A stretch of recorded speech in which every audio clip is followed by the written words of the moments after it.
Hey friends, I'm Shannon Guerra. This post is called Taste and See, or Run and Hide. It's all about what we know. And it's from December 9th, 2024. While the boys tangled the tree in ribbon and bedecked it with shiny balls that would hopefully not shatter overnight from the cat's meddling, I tucked my coffee behind the nativity set and rearranged Woodhouse books in the library. "Do you know how many Woodhouse books we have?" I asked Vince, and he shook his head, except for the passages I have read aloud to him while laughing so hard I gasped for air. He has never read Woodhouse. "This stack here," I pointed to a wobbly column over 2 feet high, and he began to laugh, but stopped short when I continued, "And this stack here," pointing to another stack behind the first one, which wasn't as tall but probably kept the first column from collapsing, like a literary version of a flying buttress. "How many books did Woodhouse write?" he asked. Envy, inspiration, and disbelief, all in one question. 70 or 80, I think, not counting his plays and stuff. We only have about half of them. "Only," she said, and then wasted 30 minutes searching the internet for the exact number. It's 71, if you're only counting novels, and then wasted another 10 minutes adding his 3 autobiographies to her wish list. I've spent money on bad books before, but I'm more careful now. I didn't start collecting Woodhouse books until I knew they were worth it. Now, though, I have tasted and seen, or laughed and choked on my coffee, and I know they are good. Here's a quote from Woodhouse's The Code of the Woosters. "There are moments, Jeeves, when one asks oneself, do trousers matter? The mood will pass, sir." A few days later, the other part of our book order arrived. I cut the shipping bag open with kitchen scissors and pulled out the used paperbacks. "More Woodhouse!" I grinned. "More Woodhouse," Vin repeated with far less enthusiasm. "Like more cowbell." "Hey, if you read Woodhouse, you'd be excited too," I told him. Here's another quote from The Code of the Woosters. She laughed, a bit louder than I could have wished in my frail state of health, but then she is always a woman who tends to bring plaster falling from the ceiling when amused. "But he hasn't tasted and seen yet. He's only heard and marveled, off and on, as I've barely muffled hysterical laughter way too late at night, trying not to wake up the kids." Here's Psalm 34, verses 8 and 9. "Oh, taste and see that the Lord is good. Blessed is the man who takes refuge in him. Oh, fear the Lord, you his saints, for those who fear him have no lack." Vin is, however, grateful that he married a thrifty woman who hates shopping, whose main addictions are classic lit and wool yarn, both of which can be found in practically new condition at secondhand stores. And they both give good return if stewarded well and not just hoarded. Here's Matthew 25, verses 14 through 15. "For it will be like a man going on a journey, who called his servants and entrusted to them his property. To one he gave 5 talents, to another 2, to another 1, to each according to his ability. Then he went away." So we segue to the parable of the talents, a story of a king who entrusts his servants with varying amounts of wealth to steward for him. And you know what happens. The master returns, and the ones who had 5 and 2 doubled their talents and were rewarded. But the one who only had 1 talent, well, let's see what it says. It's Matthew 25, verses 24 and 25. "He also who had received the 1 talent came forward, saying, 'Master, I knew you to be a hard man, reaping where you did not sow, and gathering where you scattered no seed. So I was afraid, and I went and hid your talent in the ground. Here, you have what is yours.'" He knew, so he was afraid, so he hid. Where have we heard that before? Oh, right. Here, in the very beginning, Genesis chapter 2, verses 15 through 17.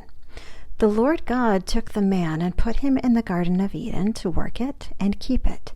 And the Lord God commanded the man, saying, 'You may surely eat of every tree of the garden, but of the tree of the knowledge of good and evil you shall not eat, for in the day that you eat of it, you shall surely die.'"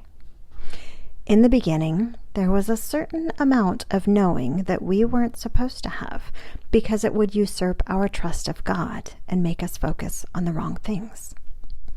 We began with a holy fear of God, which is trust and surrender. But in knowing the wrong things, we moved into an unholy fear that chose to walk in anxiety and control, which is just us saying, I know better than you do. But the serpent said to the woman, you will not surely die. For God knows that when you eat of it, your eyes will be opened and you will be like God, knowing good and evil. So the woman takes and eats the fruit, and she also gives some to her husband who was with her. So side note, we can stop blaming the fall entirely on women, thanks. And he eats it too. They realize they're, naked. Fig leaves, loincloths, strategically placed locks of hair. We pick up in verse 8. Here's Genesis 3, verses 8 through 10. And they heard the sound of the Lord God walking in the garden in the cool of the day. And the man and his wife hid themselves from the presence of the Lord God among the trees of the garden. But the Lord God called to the man and said to him, where are you? And he said, I heard the sound of you in the garden, and I was afraid because I was naked, and I hid myself. Maybe it's because when they did it their own way, they did it backwards. They didn't taste and see. They saw and tasted.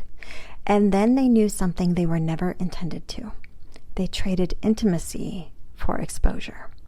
They forfeited holy fear and got terror, shame, and separation instead. We do this when we get things backwards too. Recently, I had a meeting coming up, and I realized I was rehearsing information, asking myself possible questions and answers. I wondered if I was being too vulnerable, if I could trust this other person, if they would misunderstand my intentions. Why am I nervous? I finally asked myself. Because I want this, and I don't want to blow it. Also, I felt exposed, like maybe I'd stepped forward where I should have held back, should have kept that talent under wraps where it would be safe and do nothing. Master, you gave me one book and I stuffed it under my mattress and did not read it, did not wrinkle the pages, did not bend the spine or dog-ear the corners, didn't even take any notes. I did not get anything out of it, but also look, it's in pristine condition, so you won't be mad at me for damaging it. Here you go. Thanks so much for the loan. It's the wrong kind of fear.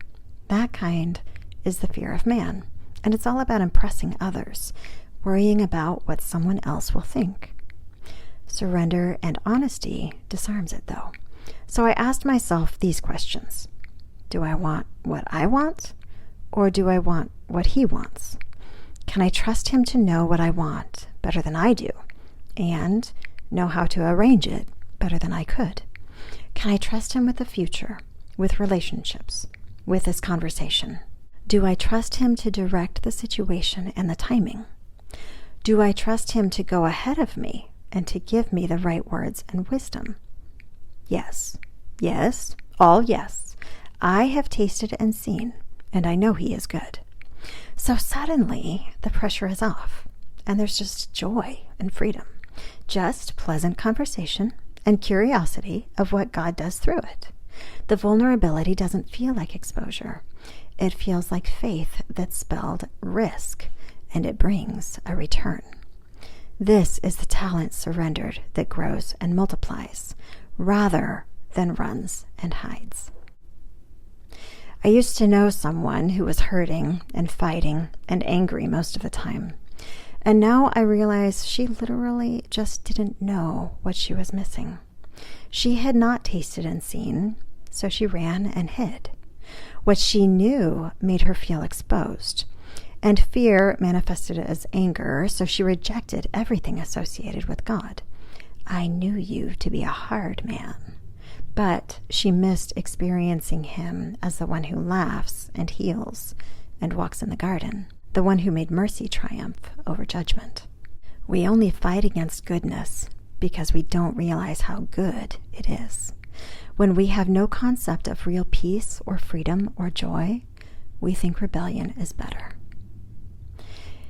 It's changing the way I pray because she, and everyone, needs to know his goodness. Because if they really knew his goodness, they'd recognize his love for them and his worthiness of their love. And their own desire would drive them to him. We all need to taste and see. We handle things and relationships differently when we know what and whom we're dealing with. We're good at following our desires. Where we get it wrong is when our desires are out of alignment, fearful because we know so little, because ignorance breeds fear. But once we know, there's freedom and joy and peace, and we bear much fruit, reaping a harvest. We know what we're getting into, and we can't get enough of it. And, just in case you haven't gotten enough of Woodhouse yet, here's another quote from my man Jeeves. "What ho?" I said. "What ho?" said Maudie. "What ho? What ho? What ho? What ho? What ho?" After that, it seemed rather difficult to go on with the conversation.